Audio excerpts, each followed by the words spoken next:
Welcome, Senator Eric Schmitt. How are you? I'm good, Glenn. How are you?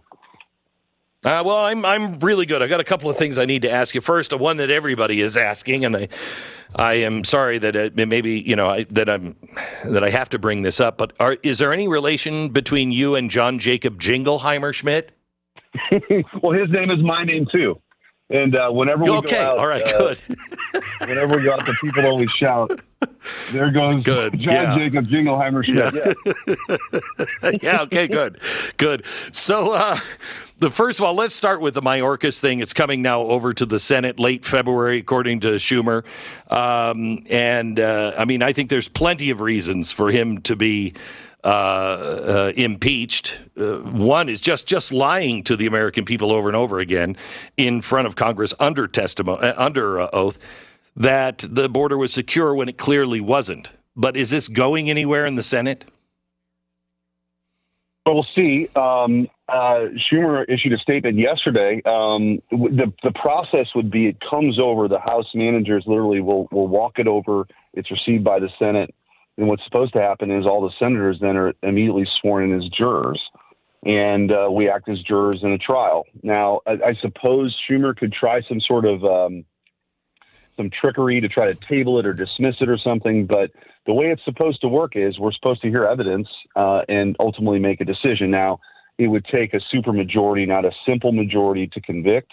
Right. So we'll see if the Democrats ultimately sort of, rally here. But I do think there's a lot at play. I mean, one of the things that in this debate about this so-called border security bill, which is a total disaster and actually made things worse and weakened our immigration laws. But one of the things that's on the books right now is this ability for parole, right? You can parole people in the United States. It's supposed to be extraordinary. It's supposed to be individualized, a case-by-case sort of basis. Mayorkas and this administration have paroled entire classes of people from, just because they're from a particular country. That's a clear violation of law. He's obviously lied before Congress. Right. And so we'll see what those articles of impeachment look like.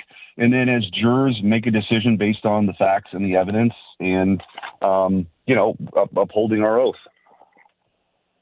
So there has been so much going on. I mean, I listened to the news this morning, and it was all about the different cases against Donald Trump. Lawfare is the way of the future, it seems. This is, I wish the Democrats would take their blue jerseys off for a minute and look at this in a way of how does this affect our republic long term? We have never, Glenn, ever seen anything like this. I think Trump derangement syndrome is real. These people have completely lost their minds and are willing to do almost anything to not allow the American people to send Donald Trump back to the White House. Because if the election were held today, I think that's exactly what would happen. And I think he's going to win in November. I think they know that. And I think that's why this desperation you see is playing out, whether it's trying to kick him off the ballot. Now, that case was argued, I think that was early last week before the Supreme Court. I would expect them to rule quickly on that and also hopefully in one voice unanimously. There's just no legal basis for him to be thrown off the ballot by the state of Colorado or any state. There's just not. That's one piece of it. And then trying to throw this guy in jail for the rest of his life is it's totally insane. So this is the kind of stuff, Glenn, if we're happening somewhere else, our State Department will be warning us about it. This is Banana Republic kind of stuff. Yeah. All right. So let me switch to the 25th Amendment. They tried to do this to Donald Trump, and the media brought on experts and everything else, said how senile Donald Trump was getting, et cetera, et cetera. Obviously not true. This one you can see. I mean, this is not a conspiracy at all. This isn't made up. This you can witness firsthand. And it is terrifying as a citizen to watch a man in charge. But I don't actually know if he is in charge. I don't know who's running the White House. But normally, no matter who it was, right or left, I would be raising the same alarm saying, this is dangerous. But we also have a replacement who, Kamala Harris, is, I don't know if she'd be any better.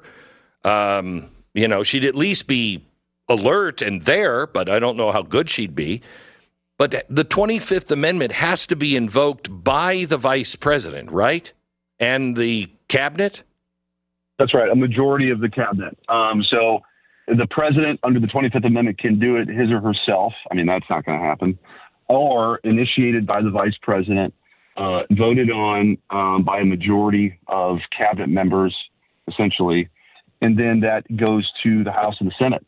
Now, there's a little back and forth, theoretically, if this played out, between the president saying, no, wait, I am competent, and them saying, no, you're not competent. And then ultimately it would go to the House and the Senate for a 2/3 vote to ultimately remove or temporarily transfer powers to the vice president. So it's obviously it's an extraordinary kind of thing to have happen because you have someone, elected to be president. So that's why you have kind of that high bar and that high threshold. However, I don't think, Glenn, we've not seen anything like this. I mean, the president, was in these interviews as relates to the document case, couldn't remember when he was vice president, couldn't remember the years in which he served as vice president of the United States. People see this playing out every day as he struggles to get through sentences, walking from place to place, falling. All of these sorts of things are in plain view. And by the way, I don't take any pleasure in that. There's no joy in that. All of us, sad. It's sad. And there's in that trajectory of age and decline is not the same for everybody, but clearly you see a precipitous decline now in his capabilities. And that deposition was probably case in point, which is why we need to see the full transcript of that, because there were only bits and pieces of it, of course, in that report that came out. But it's not good. It's a real problem. And to your earlier point, Kamala Harris is a nightmare and a total ideologue who's not all that bright.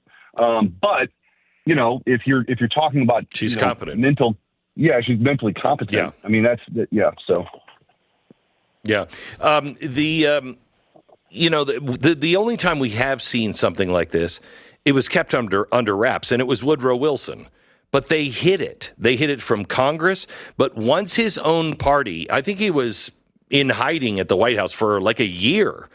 And his wife was actually signing all of the things from the White House. And once his own party, the Democratic Party, found out, they said, you're done. You're not running for re-election, because she was planning on him running for re-election.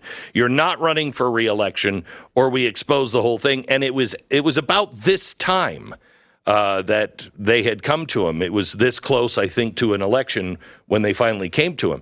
I don't think, is there anybody, do you hear senators talk about this on the other side and say, this is dangerous?